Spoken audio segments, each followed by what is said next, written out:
కాంచీపురంలో కామాక్షిదేవిగా కొలువు తీరిన పార్వతీదేవికి తన ప్రథమ పుత్రుడైన వినాయకుడంటే అమితమైన ప్రేమ, మమకారం.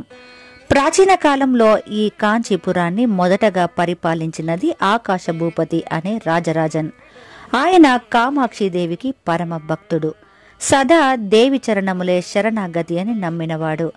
ఆ రాజు భక్తికి మెచ్చిన దేవి తన ప్రథమ పుత్రుడైన వినాయకుణ్ణి ఆ రాజుకు వరప్రసాదంగా ఇచ్చింది. అంబ వినాయకుణ్ణి రాజరాజన్కు పుత్రునిగా జన్మించమని ఆదేశించింది. తల్లి ఆజ్ఞను శిరసావహించి వినాయకుడు ఆకాశభూపతికి పుత్రుడై జన్మించాడు. నామకరణోత్సవం రోజున కాంచీపురం ఉత్సాహభరితంగా కోలాహలంతో ఆనందం వెల్లివిరిసింది. ఆ ఉత్సవంలో ముఖ్య భాగంగా సుమంగళి పూజ జరిగింది. సుమంగళులకు వడ్డించవలసిన పిండి వంటలన్నింటినీ బాధ్యతని ఆకాశభూపతి భార్య చేపట్టింది. వంటల పర్యవేక్షణకై ఆ మహారాణి వంటశాలలోకి ప్రవేశించింది.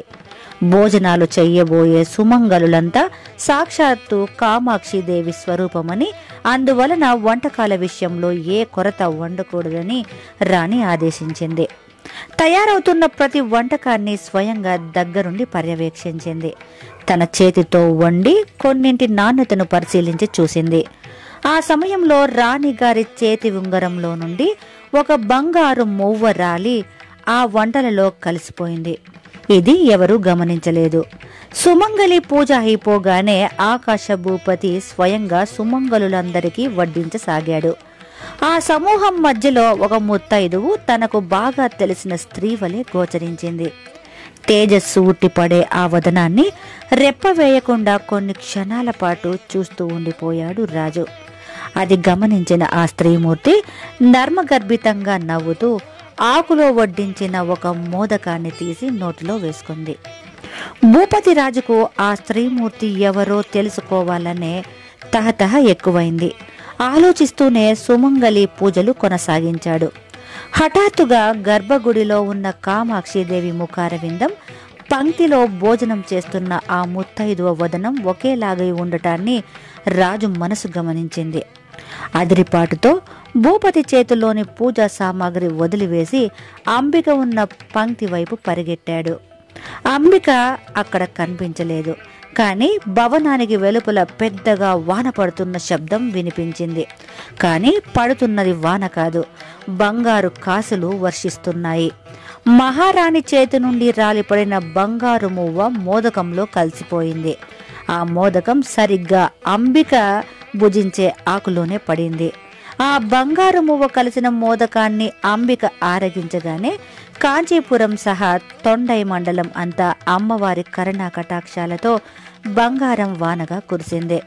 భక్తి శ్రద్ధలు కలిగి పవిత్రమైన హృదయంతో తనను ధ్యానించే తన భక్తుడైన ఆకాశ భూపతికి, అలాగే తల్లి మాట జవదాటకుండా భూలోకంలో జన్మించిన గణేశుణ్ణి అనుగ్రహించడానికి ఊరంతా బంగారు వాన కురిపించినది కామాక్షిదేవి.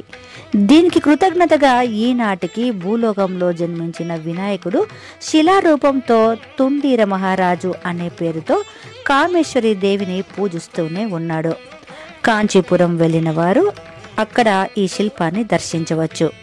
వినాయకుడు తుండీరన్ అనే పేరుతో కాంచీపురాన్ని పరిపాలించినందున కాంచీపురానికి తుండీరనాడు అనే పేరు వచ్చినట్లు వినాయక పురాణంలో కనపడుతుంది.